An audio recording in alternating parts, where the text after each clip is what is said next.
السلام علیکم ناظرین حضرات، آج کی اس ویڈیو میں ہم آپ کو بتائیں گے حضرت آدم علیہ السلام کے بارے میں۔ حضرت آدم علیہ السلام دنیا میں سب سے پہلے انسان اور سب سے پہلے نبی رہے ہیں۔ حضرت آدم علیہ السلام کا ذکر قرآن شریف میں 45 مرتبہ آیا ہے اور آپ کو ابو البشر، سبھی انسانوں کے باپ بھی کہا جاتا ہے۔ حضرت آدم علیہ السلام کی پیدائش، اللہ پاک نے الگ الگ طرح کی مٹی کو ملا کر حضرت آدم علیہ السلام کا پتلا بنایا اور اس میں روح پھونک دی۔ آپ علیہ السلام بنا ماں باپ کے پیدا ہوئے اور آپ کی پیدائش جمعے کے دن ہوئی ہے۔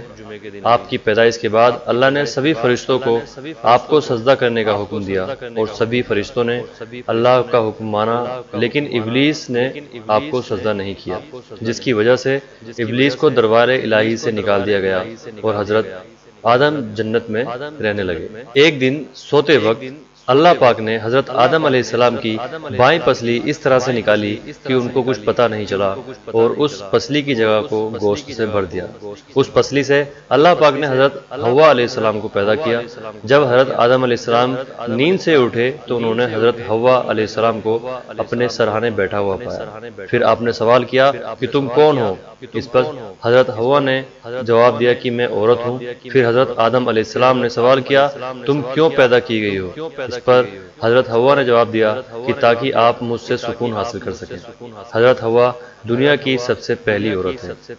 43 سال تک آپ دونوں جنت میں رہے، لیکن ایک دن شیطان کے بہکاوے میں آ کر اللہ پاک نے جو پھل کھانے سے منع کر دیا تھا وہ پھل کھا لیا، جس وجہ سے آپ دونوں کو زمین پر پھینک دیا گیا۔ حضرت قذات رضی اللہ تعالیٰ عنہ اور ابن عباس رضی اللہ عنہ کے مطابق آپ آدم علیہ السلام کو سب سے پہلے ہند کی زمین پر اتارا گیا۔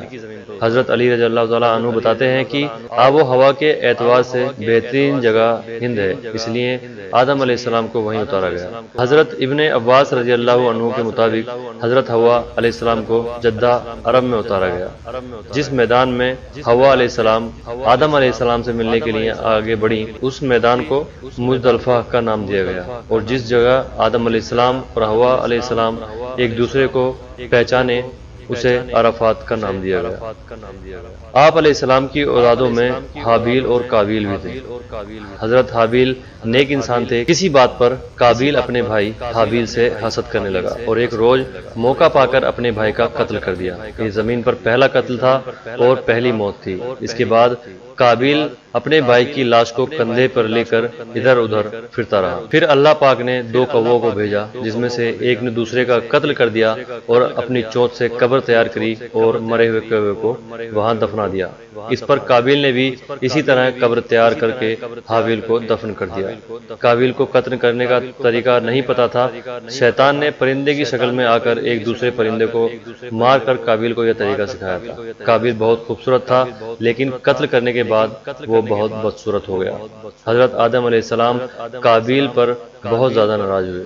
حضرت آدم علیہ السلام کا انتقال 1000 سال کی عمر میں انتقال ہوا۔ آپ نے اللہ پاک کے حکم سے بیت اللہ شریف کی تعمیر کی اور حج کیا۔ آپ کے بعد حضرت شیس علیہ السلام کو نبی بنایا گیا۔ ایک روایت کے مطابق حضرت آدم علیہ السلام کی قبر بیت اللہ شریف کے پاس حاتیم میں ہے۔ تو ناظرین حضرات، آج کی اس ویڈیو سے امید کروں گا آپ کو حضرت آدم علیہ السلام کی پوری زندگی کا واقعہ سمجھ میں آ گیا ہوگا۔ اللہ پاک ہم سب کو کہنے سننے سے زیادہ عمل کرنے کی توفیق عطا فرمائے۔ چینل کو ابھی سبسکرائب کر لیجئے اسی طرح کی اور ویڈیو کے لیے۔ اللہ حافظ۔